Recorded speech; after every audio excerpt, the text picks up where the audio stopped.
Hello student, last lecture में हमने electric current through conductor में इस चैप्टर में हमने क्या स्टडी किया था? हमने किया था series combination, parallel combination, then resistivity and conductivity. ये हमने स्टडी किया था। ठीक है। अब मीन्स रेजिस्टेंस के बारे में हम सारे टॉपिक सीख चुके हैं। अब ये रेजिस्टेंस टेम्परेचर पे भी डिपेंड करता है, ये हमें सीखना है। जैसे हमने ओम्स लॉ कहा था, ओम्स लॉ में कहा था कि एक्सटर्नल पैरामीटर अगर कांस्टेंट रहते हैं तो current is directly proportional to potential. तो रेजिस्टेंस किस पे डिपेंड करता है? टेम्परेचर पे। तो अब इस रेजिस्टेंस का variation of resistance with the temperature हमें स्टडी करना है। तो आपने थर्मल प्रॉपर्टीज ऑफ मैटर में तीन टाइप के एक्सपेंशन देखे होंगे, लीनियर एक्सपेंशन या surface areal expansion and volume expansion. उसी का फॉर्मूला यहाँ अप्लाई होने वाला है, उसी का फॉर्मूला यहाँ अप्लाई होने वाला है। ठीक है। चेंज इन अ लेंथ सुना होगा आपने, ये change in a length,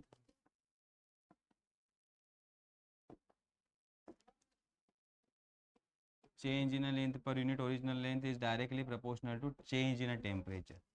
Similarly, अब रेजिस्टिविटी के लिए भी सेम फॉर्मूला हम यहाँ अप्लाई कर सकते हैं, that is change in a resistivity per unit original resistivity is directly proportional to change in a temperature. तो जितना भी रेजिस्टिविटी में चेंज होगा ओरिजिनल रेजिस्टिविटी से, वो टेम्परेचर पे डायरेक्टली प्रोपोर्शनल होता है। ओके। अगर हम ऐसा कह दे कि इनिशियल टेम्परेचर हमारा 0 है, वहां रेजिस्टिविटी रो 0 है, resistivity at temperature T0 and rho is resistivity at any temperature T, any temperature T, T is greater than T0, ये याद रखना है, T is greater than T0।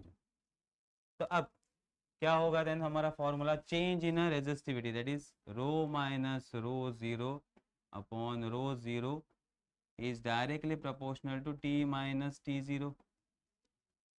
अगर प्रोपोर्शनलिटी कांस्टेंट निकाल दे, प्रोपोर्शनलिटी साइन निकाल दे, तो एक कांस्टेंट आएगा इज इक्वल टू, उस कांस्टेंट को हम कहते हैं alpha, T minus T0। Okay. अब इसको और अगर हम सॉल्व करेंगे, इसको और अगर हम सॉल्व करेंगे तो क्या होगा?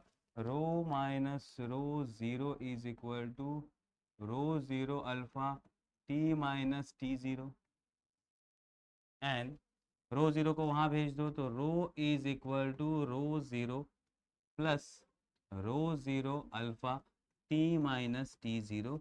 और रो 0 को अगर हम कॉमन निकालेंगे तो 1 प्लस अल्फा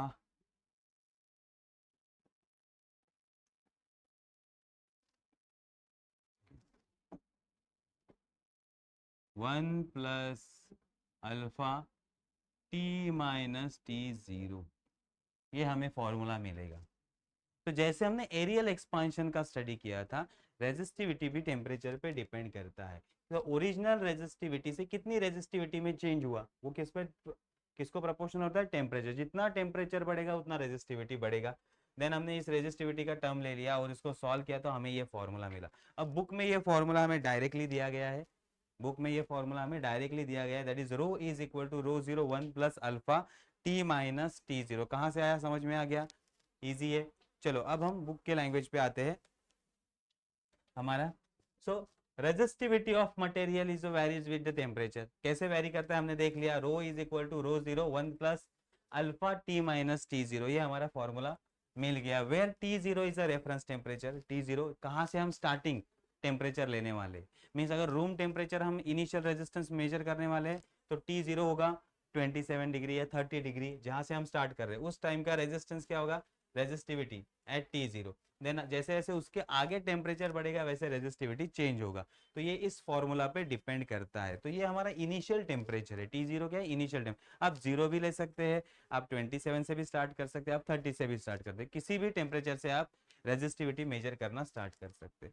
तो अल्फा का वैल्यू अगर हम इसको सॉल्व करते हैं तो अल्फा का वैल्यू हमें क्या मिला, जो हमने पिछली बार लिखा था। तो alpha is equal to rho minus rho 0 divided by rho 0 T minus T0। ठीक है। अब देखो, अगर ये फॉर्मूला रेजिस्टिविटी के फॉर्म में भी रेजिस्टिविटी के फॉर्म में, उसको हम रेजिस्टेंस के फॉर्म में भी लिख सकते हैं। अब कैसे लिखेंगे रेजिस्टेंस के फॉर्म में? तो देखो रेजिस्टिविटी हमने फॉर्मूला क्या लिखा, अल्फा इज इक्वल टू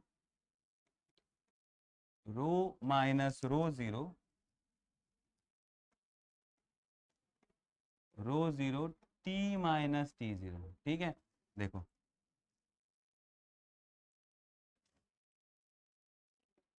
ये हमारा फॉर्मूला है, उसको रेजिस्टेंस में कन्वर्ट करना है। अब रेजिस्टिविटी का डेफिनेशन तो हमें पता है, रेजिस्टिविटी क्या होता है, resistivity is equal to R A by L, because resistance is directly proportional to length and inversely proportional to area. तो रेजिस्टिविटी का ये फॉर्मूला हमने सीखा, ये फॉर्मूला यहाँ अप्लाई करते हैं। सो रो के लिए क्या होगा, रो के लिए यही फॉर्मूला होगा। सो रो के लिए हम फॉर्मूला अप्लाई करते हैं यहाँ, R A by L. Conductor तो सेम है, टेम्परेचर चेंज हो रहा है तो रेजिस्टेंस चेंज होगा। तो R zero A L divided by R zero A L T minus T zero. अब इसमें से कॉमन क्या आ जाएगा, A by area divided by length common, R minus R zero, A L common, R zero T minus T zero. अब ये area और length का टर्म कट हो जाएगा और बचा हुआ term R minus R zero divided by R zero T minus T zero. आ गया टर्म ऊपर वाले इक्वेशन से। तो हमने रेजिस्टिविटी का फॉर्मूला यूज करके अल्फा का और एक फॉर्मूला फाइंड आउट कर लिया। तो देखो हमारा फॉर्मूला आ गया अब। So rho minus rho zero divided by rho zero T minus T zero is equal to R minus R zero divided by R zero T minus T zero. तो ये हमें फॉर्मूला मिलता है। तो यहाँ जो अल्फा है, जो कांस्टेंट आया था हमारा प्रोपोर्शनलिटी, उसे कहा जाता है temperature coefficient of resistivity. Temperature coefficient of resistivity या temperature coefficient of resistance, temperature coefficient of resistivity या टेम्परेचर कोएफिशिएंट ऑफ रेजिस्टेंस। तो टेम्परेचर कोएफिशिएंट ऑफ रेजिस्टेंस हम देख रहे हैं क्योंकि वेरिएशन किसका है, रेजिस्टेंस का है। तो हम फॉर्मूला अब रेजिस्टेंस के टर्म में ही देखते हैं क्या लिखा है।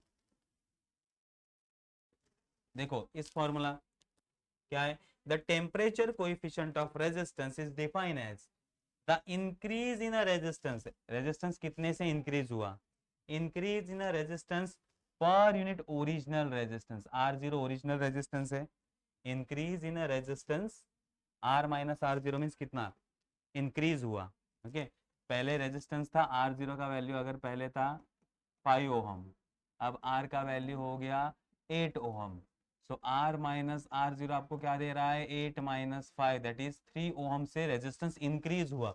सो increase in a resistance per unit original resistance, original resistance means R zero divide है ना, तो 5 ओहम ओरिजिनल से कितना बढ़ा, पर degree rise in a temperature, और पर degree rise in a temperature. तो 1 डिग्री राइज होने पे रेजिस्टेंस में कितना चेंज आता है, ओरिजिनल टेम्परेचर में कितना चेंज आता है या कितना इंक्रीज आता है, वो बताने वाली क्वांटिटी क्या होती है, alpha. So the temperature coefficient of resistance is defined as increase in a resistance per unit original resistance at the chosen reference temperature, at the chosen reference temperature per degree rise in a temperature, per degree rise in a temperature। Definition समझ में आ गया कि अगर हम 1 degree से या फिर ओरिजिनल रेफरेंस टेम्परेचर से टेम्परेचर बढ़ाते जाते हैं, इंक्रीज करते जाते, तो रेजिस्टेंस में कितना इंक्रीज होगा ओरिजिनल वैल्यू से, दैट कांस्टेंट, वो बताने वाला कांस्टेंट क्या होता है हमारा अल्फा। ठीक है, अब अल्फा का यूनिट देखते हैं। अल्फा का यूनिट क्या होगा, पर डिग्री सेल्सियस, पर डिग्री -1 पावर है, या पर डिग्री केल्विन, पर डिग्री सेल्सियस और पर डिग्री केल्विन। तो इसी इक्वेशन को अगर हम सिंप्लीफाई करते हैं तो वंस अगेन हमें सेम फॉर्मूला जैसे रेजिस्टिविटी का मिला था वैसे ही ये फॉर्मूला हमें मिल जाएगा, R is equal to R zero 1 plus alpha T minus T zero. Okay तो अगर डिफरेंस बहुत ही स्मॉल है, डिफरेंस बहुत ही स्मॉल है, छोटा सा डिफरेंस, तो हम माइनस नहीं, इसको माइनस करने से अलावा क्या लेते, डेरिवेटिव लेते, क्या लेते, डेरिवेटिव।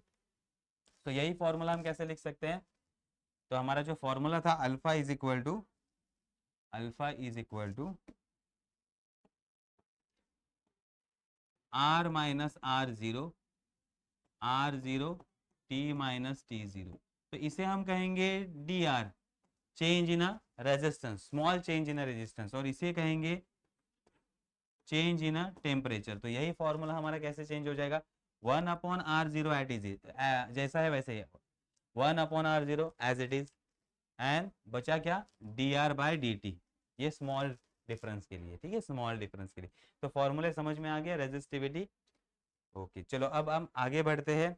अब आते हैं इलेक्ट्रोमोटिव फोर्स पे, अब आते हैं इलेक्ट्रोमोटिव फोर्स पे, ईएमएफ पे आते हैं।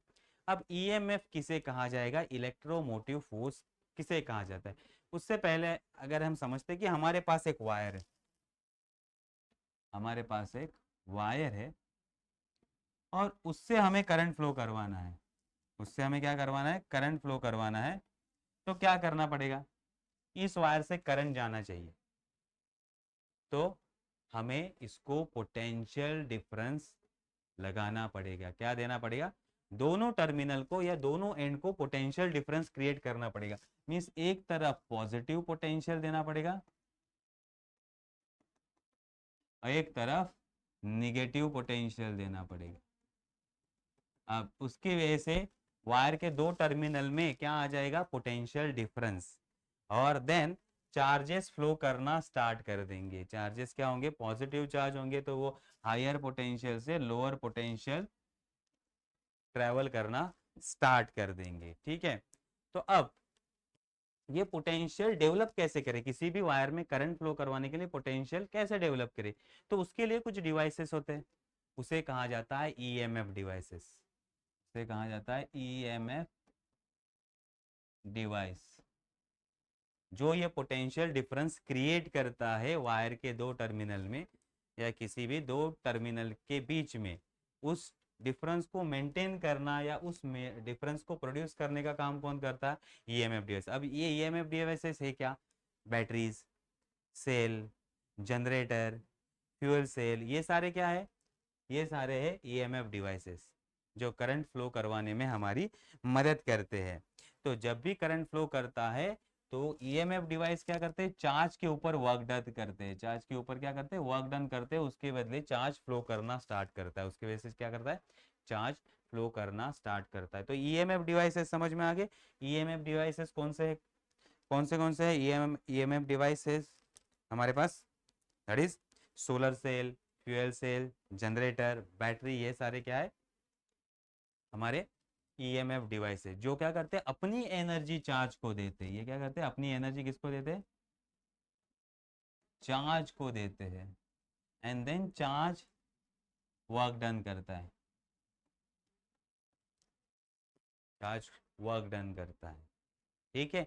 ये समझ में आ गया कंसेप्ट क्या हो रहा है, ओके।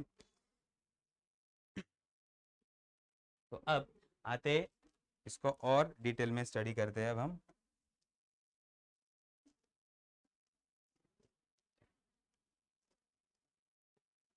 अब आते हैं ईएमएफ डिवाइस का स्टडी करने के लिए, ठीक है। अब हम एक सर्किट ड्रॉ करते हैं कि हमारे पास एक सर्किट है, ये एक्सटर्नल रेजिस्टेंस है। अब इसमें से हमें चार्ज को भेजना है या करंट को भेजना है, इस रेजिस्टेंस में से हमको चार्ज को भेजना है या फिर करंट को भेजना है। तो क्या करना पड़ेगा, हमें बैटरी लगानी पड़ेगी या फिर सेल लगाना पड़ेगा, जो पोटेंशियल डिफरेंस प्रोड्यूस करता है। तो इसके एक टर्मिनल को पॉजिटिव करना पड़ेगा, एक टर्मिनल को निगेटिव। तो ये हमने बैटरी लगा दी, ओके। तो अब क्या होगा, बैटरी लगाने से इसमें पोटेंशियल डिफरेंस आ गया। अब ये पोटेंशियल डिफरेंस अगर कांस्टेंट रहता है तो कांस्टेंट करंट इसमें से फ्लो करता रहेगा रेजिस्टेंस में से, तो वो करंट होगा आई, वो करंट कितना है, आई फ्लो कर रहा है, ठीक है। तो अब करंट कहाँ से कहाँ फ्लो करेगा, पॉजिटिव से नेगेटिव टर्मिनल, पॉजिटिव से नेगेटिव टर्मिनल। लेकिन इनसाइड भी चार्जेस फ्लो करते हैं, इनसाइड भी चार्जेस फ्लो करते हैं, तो इनसाइड कैसे फ्लो करेगा, from negative to positive, from negative to positive. ये याद रखना, इनसाइड हमें क्या डायरेक्शन मिलेगा, from negative terminal to positive terminal, हमें ईएमएफ का डायरेक्शन मिलेगा। ईएमएफ कौन सा डायरेक्शन में होगा, निगेटिव टू पॉजिटिव, और outside positive to negative direction में ये फ्लो करता है, ठीक है। तो इसके वजह से आप चार्जेस फ्लो करना स्टार्ट कर देंगे। इसके वजह से अगर हम सर्किट को ओपन कर देंगे, मीन सर्किट को ओपन कर देंगे तो इसमें से कोई भी चार्ज फ्लो नहीं करेगा। जैसे हम सर्किट को कनेक्ट कर देंगे इसमें से चार्ज फ्लो करना स्टार्ट कर देंगे external circuit, higher potential to lower potential, और इनसाइड भी चार्ज फ्लो करना स्टार्ट करते हैं। अब इनसाइड कैसे चार्ज फ्लो करते हैं, अगर हम केमिकल सेल का एग्जांपल लेते हैं, देखो केमिकल सेल आपने देखा होगा, केमिकल सेल में क्या होता है, एनोड, कैथोड,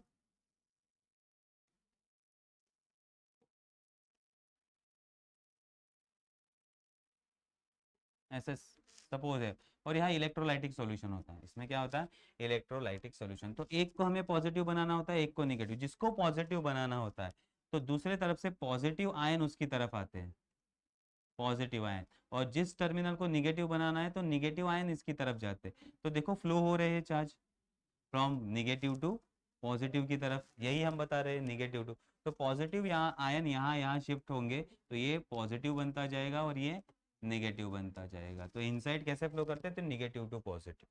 ठीक है। अब इसके साथ और एक कंसेप्ट बता देता हूँ, इंटरनल रेजिस्टेंस का। अगर आइडियल सेल है तो चार्ज फ्लो करने में कोई भी दिक्कत नहीं आएगी, चार्ज आराम से फ्लो करेंगे। चार्ज मीन्स आयन होंगे या इलेक्ट्रॉन होंगे, आराम से फ्लो करेंगे। लेकिन अगर ये सॉल्यूशन उसको अपोज करता है तो इस सेल के अंदर क्या होता है, रेजिस्टेंस, उसे कहा जाता है internal resistance of cell. Means अगर हमने एक केमिकल सेल लिया तो जब दो इलेक्ट्रोड के बीच में चार्ज फ्लो करेंगे तो चार्ज फ्लो करने के लिए इलेक्ट्रोलाइटिक सॉल्यूशन क्या करेगा, उस चार्ज को अपोज करेगा। तो कौन अपोज कर रहा है, सेल खुद ही अपोज कर रहा है खुद को। तो उस अपोजिशन को क्या कहते हैं, इंटरनल रेजिस्टेंस। तो सेल में भी अपना अपना इंटरनल रेजिस्टेंस होता है। कोई भी सेल आप ले लो तो चार्ज फ्लो करने में सेल भी खुद को अपोज करता है, तो उस अपोजिशन को क्या कहते हैं, इंटरनल रेजिस्टेंस। याद रखो, अगर आप कोई भी सेल ले लो, केमिकल सेल लो या फिर बैटरी ले लो, तो चार्ज फ्लो करने में उसका अपना मटेरियल उसको अपोज करता है, या सेल खुद अपने आप को अपोज करता है, उसी को कहा जाता है इंटरनल रेजिस्टेंस। उसी को क्या कहा जाता है, इंटरनल रेजिस्टेंस। तो ये समझ में आ गया, इंटरनल रेजिस्टेंस वाला कंसेप्ट हम यहीं पे क्लियर कर लेंगे। चलो, तो अब आउटसाइड चार्ज कैसे फ्लो कर रहे हैं, फ्रॉम पॉजिटिव टू निगेटिव, और inside negative terminal to positive terminal हमारा चार्ज फ्लो कर रहा है। सपोज अब dq हम चार्ज लेते हैं, कितना चार्ज लेते हैं, suppose dq charge, okay, passing through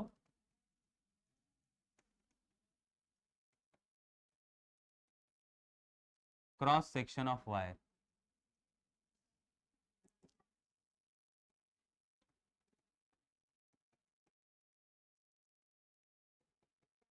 तो अब वायर से dq इतने चार्ज फ्लो कर रहे हैं, dq इतने, तो इतने dq amount of charge flow कर रहे हैं निगेटिव टर्मिनल से। तो ये बाहर से फ्लो करेंगे, देन यहाँ तक पॉजिटिव टर्मिनल से स्टार्ट करेंगे, ये आएंगे negative terminal, then negative terminal से उसको वापस पॉजिटिव टर्मिनल जाना है। उसके लिए उसे क्या करना पड़ेगा, वर्क डन करना पड़ेगा, पूरा सर्किट कंप्लीट करने, पॉजिटिव टर्मिनल से स्टार्ट किए और वापस पॉजिटिव टर्मिनल के लिए आने के लिए, नेगेटिव से पॉजिटिव, उसे क्या करना पड़ेगा, work done. That work done per unit charge is nothing but EMF. तो उसको पूरा घूमने के लिए जितना वर्क डन लगा, that work done per unit charge, तो किसी चार्ज को सर्किट में पूरा घूमने के लिए जितना वर्क डन लगता है यूनिट चार्ज को, that work done per unit charge is nothing but a EMF, that is nothing but a EMF. अगर हम ईएमएफ की बात करते हैं तो अगर आइडियल आइडियल सोर्स लेते हैं या आइडियल डिवाइस लेते हैं, तो आइडियल डिवाइस के लिए, अगर ये आइडियल डिवाइस है, ये हमारा आइडियल डिवाइस है, सो नो इंटरनल रेजिस्टेंस, इसको इंटरनल रेजिस्टेंस नहीं होता।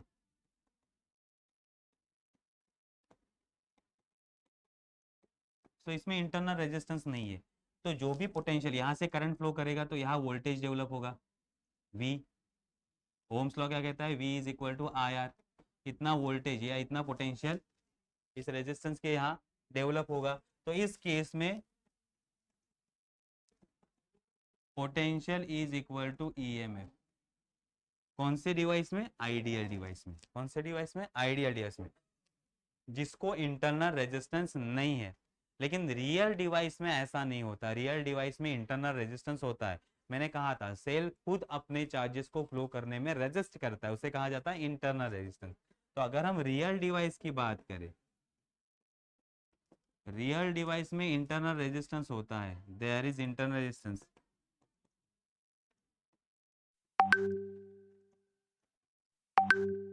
Internal resistance small r, okay. तो कितना इंटरनल रेजिस्टेंस होगा, स्मॉल आई इतना इंटरनल रेजिस्टेंस होगा। तो अब देखो इसके पास वैल्यू है E और इसके पास रेजिस्टेंस कितना है, स्मॉल आर इतना रेजिस्टेंस है। तो अगर इसमें से करंट फ्लो करेगा तो कितना वोल्टेज होगा, आई आर इतना वोल्टेज कम हो जाएगा। यही वोल्टेज कहाँ डेवलप करेगा वो, अक्रॉस रेजिस्टर। तो अब हम क्या कह सकते हैं, therefore for ideal devices V is equal to EMF minus IR, क्योंकि ये अपोज कर रहा है ना EMF सोर्स को, तो ये वोल्टेज अपोज करेगा, तो वो potential difference V is equal to EMF into IR। ये समझ में आ गया। अब EMF तो यहाँ हमने फाइंड किया, यहाँ से आप अगर हम EMF का यूनिट देखते हैं, ये एक पॉइंट देखो, ऐसा यूनिट ऑफ EMF यहाँ से देखते हैं तो क्या होगा, work done that is joule पर कूलम, ये याद रखो, ऐसा यूनिट ऑफ EMF, ये एक पॉइंट रह गया था, ऐसा unit of EMF is joule पर कूलम, याद रखो। अब देखो इस केस के लिए आइडियल आइडियल डिवाइस के लिए, आइडियल डिवाइस में इंटरनल रेजिस्टेंस होता है, तो वो उसकी वजह से EMF में से कुछ वोल्टेज कम हो जाएगा, that is EMF E is equal to minus IR, क्योंकि जैसे इलेक्ट्रॉन बाहर आने के लिए कुछ एनर्जी खुद खर्च करनी पड़ेगी EMF सोर्स की, कुछ पोटेंशियल यहीं पे खत्म हो जाएगा, और बचा हुआ पोटेंशियल हम डिफरेंस जो होगा वो रेजिस्टेंस एक्सटर्नल डिवाइस में आ जाएगा। तो हम कहते हैं V is equal to EMF minus I into R. ये फॉर्मूला समझ में आ गया। अब according to ohm's law, ohm's law में क्या कहता है, ओम्स लॉ, ओम्स लॉ में कहता है V is equal to IR, तो हमारा फॉर्मूला क्या होगा, IR is equal to EMF minus IR। Therefore अब EMF को इस तरफ रखते हैं और ये वैल्यू यहाँ आ जाएगा, IR माइनस था यहाँ आके प्लस हो गया, प्लस IR। तो EMF is equal to I common, R plus small r, ये हो गया हमारा और एक EMF का फॉर्मूला, और एक EMF का फॉर्मूला। अगर हमें करंट का फॉर्मूला चाहिए इसी फॉर्मूले से, therefore current flowing through circuit is equal to क्या होगा, EMF divided by R plus small r। ये करंट के लिए फॉर्मूला हो गया हमारा, ये हो गया करंट के लिए फॉर्मूला, ठीक है। अब मैक्सिमम करंट कितना फ्लो कर सकता है, maximum current flowing through the, अगर डिवाइस को कोई रेजिस्टेंस ही नहीं है तो device if are having zero resistance, जो भी डिवाइस है उसको रेजिस्टेंस ही नहीं है, आपने फैन कनेक्ट किया, फैन को रेजिस्टेंस ही नहीं है, तो फैन से मैक्सिमम करंट पास करवाएगा, तो मैक्सिमम करंट कितना होगा, I maximum is equal to E by R. इतना करंट हमें मैक्सिमम करंट EMF सोर्स दे सकता है अगर डिवाइस में कोई भी रेजिस्टेंस नहीं है। तो ये समझ में आ गया आज का टॉपिक। आज हमने दो टॉपिक का स्टडी किया। पहला टॉपिक था हमारा temperature dependence of resistance, means resistance temperature पे डिपेंड करता है तो उसका फॉर्मूला कैसे आता है। तो हमने कौन सा फॉर्मूला उठाया, थर्मल कंडक्टिविटी वाले फॉर्मूले हमने उठा लिए, एरियल एक्सपेंशन वाले, उससे हमने प्रूव किया, ठीक है। उससे हमने दो फॉर्मूले, एक रेजिस्टिविटी वाला फॉर्मूला देखा और रेजिस्टेंस वाला फॉर्मूला, और देन हमने इलेक्ट्रोमोटिव फोर्स क्या होता है वो स्टडी किया। इलेक्ट्रोमोटिव फोर्स क्या होता है, सिंपल लैंग्वेज में it is work done per unit charge, work done per unit charge. तो चार्ज को सर्किट में पूरा घूमने के लिए जितना वर्क डन करना पड़ता है उसे क्या कहते हैं, उस work done per unit charge is nothing but EMF। ये EMF का डेफिनेशन हमने स्टडी किया, और EMF से हमने सर्किट के लिए जो हमें वैल्यू फाइंड आउट करने थे ये हमने फाइंड आउट किए। तो अब ये इक्वेशन हमेशा याद रखना है, क्योंकि 12th में भी ये इस इक्वेशन पे बहुत सम है, बहुत सारे सम है। तो आपको ऐसा लगेगा कि चलो 11th में ही हो जाए, नहीं, 11th में आपने फॉर्मूला स्टडी किया है, उसके ऊपर कुछ सम आपको 12th में भी आएंगे, तो ये फॉर्मूला हमेशा याद रखना है, ठीक है। ओम्स लॉ जैसे ही फॉर्मूला है, बाकी कुछ नहीं है, वोल्टेज या EMF divided by resistance is nothing but A current, same formula है, तो इसे याद रखने में दिक्कत नहीं आना चाहिए, ठीक है। तो अच्छे से याद रखो। अगर आपको वीडियो पसंद आया है तो लाइक करो, कमेंट करो, अगर कुछ डाउट होगा तो हम ज़रूर सॉल्व करने की उसको कोशिश करेंगे, ठीक है। तो आज के लिए इतना ही है, थैंक यू।